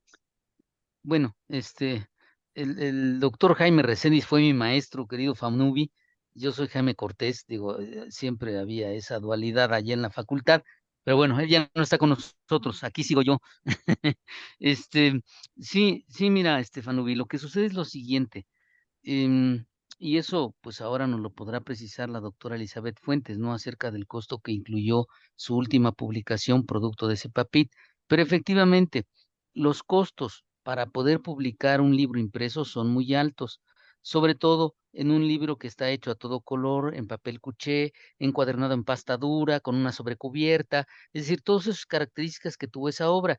Ahora, hasta donde yo sé, ya la de GAPA, en ninguna de las dos modalidades que son los proyectos PAPIT y los proyectos PAPIME, autoriza que se utilicen los recursos del proyecto para hacer publicaciones impresas, precisamente por los costos. Sin embargo, sí se puede hacer un proceso de edición para una publicación digital. Ahora, yo tengo entendido que para otras personas interesadas en que realmente les interesa que se publique un documento impreso, lo que hacen es gestionar recursos por otra vía. Es decir, para el PAPIT desarrollan y utilizan los recursos para poder hacer un documento, una publicación digital. Y esa misma publicación sirve de base para poder ya tener, digamos, los archivos originales, los archivos digitales para poder pasarlos ya a una impresión. Pero el costo de la impresión podría realizarse, pero ya obteniendo recursos adicionales, pero por otra vía, pero no los recursos financieros que otorga PAPIT o de GAPA, no autoriza que se utilicen para hacer una publicación impresa por los costos. En realidad, ahorita estamos teniendo una complicación con el libro del maestro Antonio Díaz Cortés sobre grabado en vidrio con láser, porque él el presupuesto que recibió ya lo aplicó a las distintas partidas que él había incluido en el PAPIME, pero tiene una cantidad de una reserva que no llega a los 100,000 pesos y va a publicar un libro que tiene más de 250 páginas.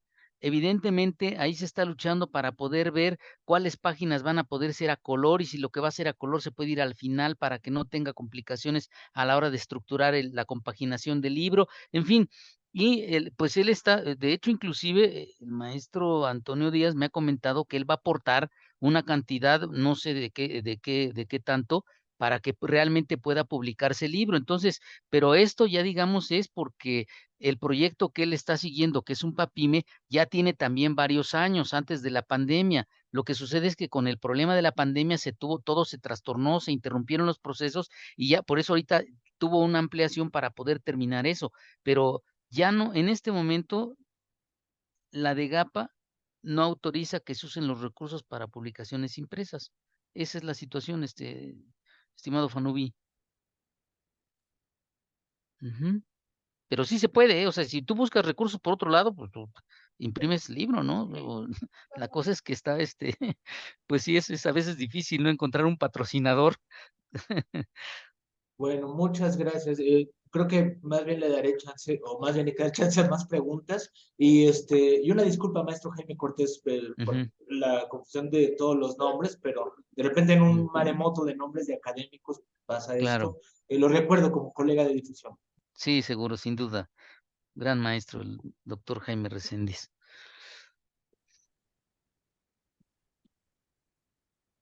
Ah, ¿Hay alguien más que tenga alguna pregunta? No sé si en el chat hubo algunas notas para responder. La maestra Alicia Portillo tiene la mano levantada. Adelante, maestra, por favor. El ¿Se me escucha? micrófono. Gracias. Sí, hola, buena tarde a todos y todas.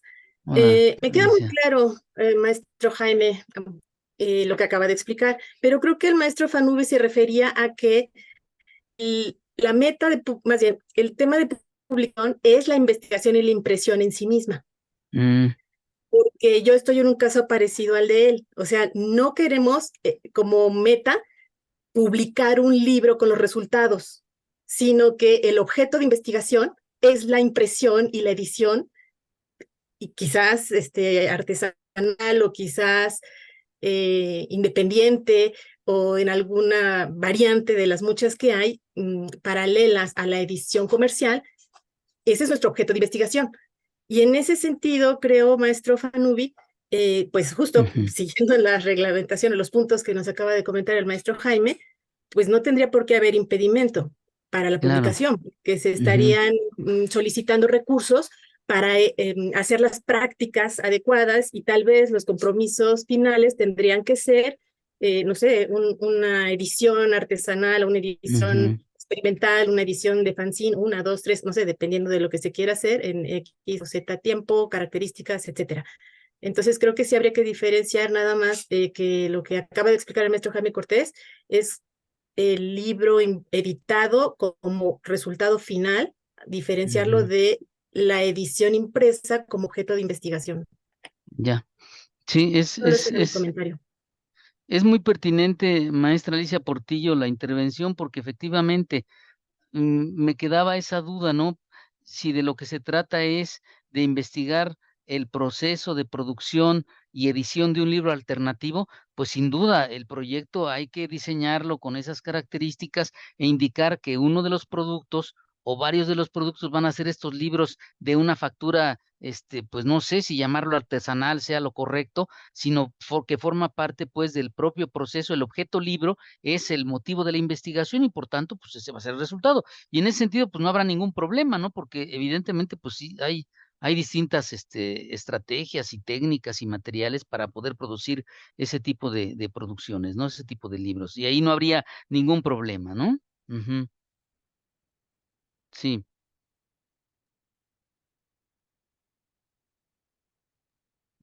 adelante. Adelante. Maestro, ¿Se oye? ¿Se oye o no? sí, sí, Sí, sí. Ah, bueno. Yo les quiero sugerir que no le pongan libro impreso, sino pongan impresión de obras artísticas o algo así. porque si pone libro impreso, que es lo que ya están diciendo que no, pues ya ustedes se están catalogando como libro impreso, mejor yo pondría las obras artísticas, proceso de las obras artísticas, procesos creativos de las obras, o algo de que no diga libro. Bueno, es una sugerencia, porque por ejemplo a mí también me dijeron que no había libro impreso, pero yo insistí por la obra de las mujeres y que los dibujos y pues les conté lo que significaba y me admitieron el libro. A mí también me dijeron primero que no había y me publicaron 2 libros. Entonces yo pienso que no pongan libro, que pongan los procesos creativos de los tal cosa, de otra manera, pero que sí implique la impresión, por supuesto. Bueno, es una sugerencia, para que Sería, no desde el ujú, principio, ¿verdad? Pues cómo. sí, sería una publicación alternativa, ¿no? O un soporte alternativo. Digo, podemos encontrar Bueno, algún concepto, ¿no? Que nos remita al objeto libro sin necesidad de decir, libro, denominarlo así, ¿no? ¿Verdad? porque al No lo final de sé. cuentas de eso se trata de probar todas esas técnicas para llegar a algo. Entonces, todo eso va a ser el camino. Entonces llegan a algo, pero no le pongan libro, ¿no? Es una sugerencia. Ya, interesante. Muchas Ujú. Aunque sí lo definan claramente, impresiones de las obras en gilografías, o qué sé yo, algo así artístico para que lo vean así, Ujú. las técnicas, ¿sí? Sí, están gracias. levantando la mano Fanubi y la maestra Alicia Portillo. Sí, adelante, por favor, maestro. Yo voy. Sí, sí. Bueno, maestra Alicia Portillo creo que ha dado en el clavo, ¿no? De acuerdo, sin tal vez hablar mucho del proyecto con características que van a fin. No quisiera yo extenderme mucho, pero es que sí es importante tener en cuenta como esto que nos están comentando, puesto que si bien estoy tratando de aterrizar un proyecto, sí tiene una finalidad un poco, digamos, tratar de obtener recursos que puedan generar materiales en un área de gráfica. Vamos a pensar, por ejemplo, la obtención de una risográfica, ¿no? Que se pueda obtener Ujú. también una de estas Chandler, ¿no? De tipos móviles y que bien se vayan diluyendo las barreras y que convivan distintos aspectos de la gráfica para promover un proyecto editorial. O sea, sí tiene una finalidad editorial, pero alternativa. Vamos, va Ujú. mucho más allá de que se pueda crear un libro. Más bien, la finalidad en sí sería, pues, promover o buscar algo parecido a lo que ocurría en la misma academia con la materia esta del libro ilustrado, que se producían grabados, ¿no? Con la dirección de este maestro Francisco Díaz de León, si no mal recuerdo, ¿no? Por poner un ejemplo, y que entonces se pueda hablar, por ejemplo, de las tradiciones que hay aquí en Tasco, y se pueda hacer propuestas alternativas y vinculado a lo contemporáneo, ¿no? A los fanzines, a que se pueda hacer un diálogo de la gráfica tradicional, ¿no? Del grabado, y que se pueda generar mediante la risográfica estas alternativas, ¿no? Editoriales. Entonces, por eso me encuentro yo en esa disyuntiva. ¿Eso será posible en un proyecto Sí, PAPID? sí es posible, es Ok, posible. Ujú. ok, va. Creo que depende mucho justo de cómo se organice, maestro Fanubi, todo esto, porque yo estoy igual, o sea, es la misma circunstancia. Ya hace unos años he intentado hacerlo y bueno, fue una cosa muy desarticulada, nada que ver con lo que nos acaba de explicar el maestro Jaime Cortés, y obviamente pues fue rebotado, ¿no? Yo en el 21 tuve un proyecto PAPIME que fue la Mm, versión chiquita ujú. del original PAPIM que quería, ya fue como un ensayo. Entonces, aprecio mucho el comentario de la doctora Elizabeth. Sin embargo, justo creo que el proyecto que nosotros podemos tener o que queremos desarrollar, el maestro Fanubio, por lo que estoy entendiendo, está en el área del diseño, no de las artes. Y entonces Ujú. no podemos omitir ciertos términos ni palabras, porque justamente, bueno, hay que buscar la forma, claro. O sea, tal vez no libro, pero sí publicaciones impresas. Ujú. O sea, el punto sí es encontrar las palabras adecuadas, esa es mi experiencia, pero es justo el punto. Al menos desde mi punto, desde el lado en que yo estoy, esta disyuntiva entre las publicaciones impresas y las publicaciones electrónicas. O sea, ni la una Ujú. ni la otra, las dos. Claro. Entonces, vaya, sí es una perspectiva ligeramente diferente desde la edición y el diseño que desde el arte.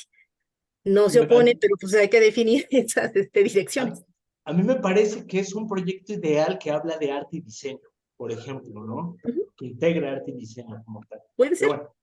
Sí, o sea, por eso lo que ha dicho el maestro Jaime, ¿no? Es el asunto de definir muy bien el tema, definir muy bien estos objetivos, y finalmente va a haber que ponderar algo según los intereses, ¿no? Si quiere, maestro Fanubi, nos conectamos en algún otro momento y platicamos, porque estamos como en el mismo hoyo. Me encantaría, maestro. Muchas gracias por las participaciones. Me parece que nos enriquecen mucho a todas, a todos, a todos. Y bueno, no sé si alguien más tenga algún otro comentario o alguna duda que le gustaría que revisáramos en esta sesión. Adelante, maestra Street, por favor. Disculpen que no encienda la cámara, pero tengo una muy mala conexión y corro el riesgo de desconectarme. Pero bueno, quería saludar a la doctora, que me da muchísimo gusto verla y saber que sigue tan activa como siempre. Ella fue mi maestra en la maestría. Y precisamente a raíz de eso, bueno, me surgieron como varios temas o cabos sueltos que todavía están ahí pendientes. Y mi pregunta sería, ¿cómo resuelve su día a día para hacerse tiempo para hacer estas cosas como estas búsquedas, ¿no? Porque comenta que encuentra las calificaciones, pero ¿cómo es esta búsqueda? Me refiero también para la planificación de tiempos, ¿no? Porque, bueno, uno se puede perder ahí en los archivos y pues eso, perderse y dar vueltas. Entonces, ¿cómo acotar estas búsquedas, pues sí, este trabajo diario para que se convierta en algo que sí dé un fruto, ¿no? Sí. Bueno, yo te voy a decir que para los temas de la Academia de San Carlos, de las colecciones, de lo que quieras, profesores, etcétera, existen unas guías documentales que han hecho varios autores. Eduardo Báez Macías, por ejemplo, ha hecho mucho. Esas guías documentales se busca, por ejemplo, yo para la investigación de las mujeres, nombres de mujeres busqué por todo el libro, ¿no? Pero aparte me tuve que leer la guía completa, porque cuando hablas, por ejemplo, de reglamento de las modelos, no viene el nombre de mujer. Entonces las leo completas. Para cada tema las leo completas. Y aparte señalo qué documentos, hay documentos que vienen completos y hay documentos como ese de las calificaciones que nada más dice calificaciones de Olmedo, ¿verdad? De Esther Olmedo, ¿no? Entonces yo me tengo que ir al archivo de arquitectura y como está el número de expediente y todo con esos datos y me localizan la calificación y la fotocopio y ya la estudio. O sea, sí es un trabajo. Aparte hay otros documentos, otros libros que sirven mucho para las investigaciones de la academia, como son, por ejemplo, la crítica de arte de Ida Rodríguez Prampolini o de Javier Moisén, donde hablan de ciertos años donde todas las publicaciones de arte en los periódicos están en esas críticas de arte, que son 3 volúmenes de Ida Rodríguez y 2 de Moisén. Y entonces, aparte, hay otro libro muy interesante que se llama Exposiciones de San Carlos, y ahí buscan las exposiciones y buscan el nombre de la persona que les interese y sale en qué exposiciones participó y con qué obras. O sea, sí hay que hacer una revisión exhaustiva. Y bueno, yo todos los días trabajo, aunque tenga sabático. Sí trabajo porque aparte me gusta mucho. Entonces, pues veo qué es lo que quiero investigar y empiezo a revisar mis guías y las tengo todas. Yo también hice una guía documental de 1900 a 1929, una de esos años, y creo que es la última que existe. Las otras de los demás años ya no existen. Están los documentos en la escuela, pero no están hechas las guías. Hay mucho trabajo por hacer. Entonces, así como lo resuelvo, revisando y revisando y leyendo, específicamente de lo que buscas. ¿Sí? No sé si te contesté, sí, ¿verdad? Sí, muchas gracias. Y, por ejemplo, ¿qué dificultad nos presenta precisamente ahora este tema del descarte de archivos? Esta cuestión del que se tienen un tiempo de de vigencia y después ya se pueden descartar. Por ejemplo, esta cuestión de que hay evidencia de quienes trabajaron en San Carlos, pues precisamente por los recibos, ¿no? De pago. Pero ahora esta parte contable, pues ya tiene una vigencia y un descarte más reducido. Y por otro lado, ¿qué pasa con esta documentación administrativa o de otro tipo que se está haciendo digital? Pues eso va a servir mucho. Lo que pasa es que las bibliotecas digitales tienen un tiempo y se tienen que renovar. Se tiene que digitalizar todo o pasar a otro tipo de archivo, porque esos van caducando. Es el problema de lo digital, porque los impresos no servían y no siguen sirviendo por años. Pero lo digital, yo antes tenía entendido que cada 5 años se debería renovar, pero ahora es más frecuente. Entonces ese es el problema, pero yo creo que ahora las posibilidades que tienen ustedes con el internet, con todo esto que pueden consultar en archivos, es increíble. Eso que hallé yo de este Bredeman de Vries, cuando hice mi primera investigación, porque siempre retomo las investigaciones breves y las hago más grandes porque ya las entiendo mejor. Y ya hay ese libro publicado de Bredeman de Vries. En otra época no lo encontré. Nada más era una que otra imagen, pero entonces ya le puse mucho más porque lo encontré en internet. Ahora tienen ustedes una posibilidad enorme de trabajo con todo lo que encuentran en internet. Claro, hay que saber dónde buscar, pero hay bibliotecas y fuentes de consulta increíblemente valiosas, ¿no? Sí, mucho más que antes. Muchas gracias por compartir. Sí, de nada, al contrario. Muchas gracias por las participaciones y por la valiosa respuesta, doctora Elizabeth. No sé si haya alguien más que quiera expresar alguna duda o comentario o nos vamos conduciendo a cerrar la sesión. Maestro Jaime, no sé si quiera ir cerrando. Bien, pues en realidad para mí ha sido muy placentero estar en esta sesión.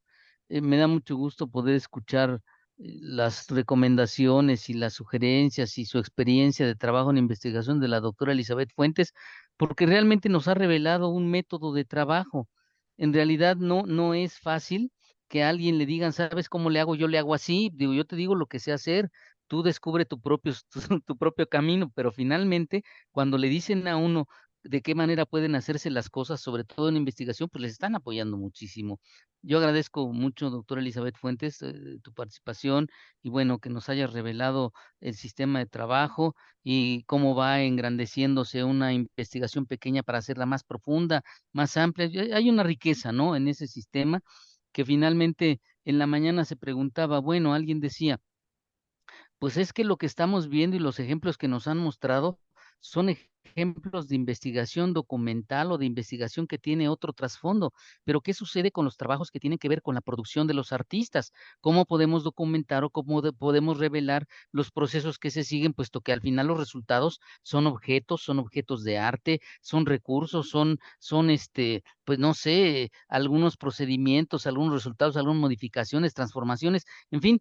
Entonces, eso es muy importante, ¿no? Porque finalmente ya nos permite ver este estudio comparativo de la obra de Esche y del otro autor, pues ya nos revela, ¿no? Esa es una búsqueda, ese es, claro, el sentido de investigar, ¿no? Y que se puede convertir en una pasión.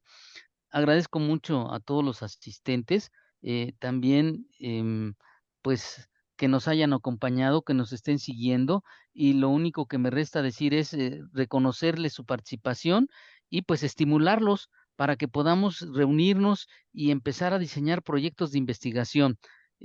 Habrá una siguiente asesoría en la que me gustaría mucho que en estos días por venir, ustedes puedan ir definiendo un tema de investigación, se planteen algunas preguntas, empiecen a leer sobre ese tema para poder tener elementos que les permitan poder clarificar un proyecto. Es decir, digamos que esa es la parte preliminar, ¿no? Para poder después convertirlo en una propuesta escrita. Y bueno, pues todos ustedes tienen una experiencia muy vasta en la producción de obra artística, en la elaboración de diseños. Entonces, pues hay que recuperarlo y ahora es una oportunidad para poder estructurar un proyecto, presentarlo a las autoridades de la DEGAPA y a través del sistema PAPIT y pues adelante, ¿no? Para mí será un verdadero gusto poder acompañarles en un seguimiento a estas tareas.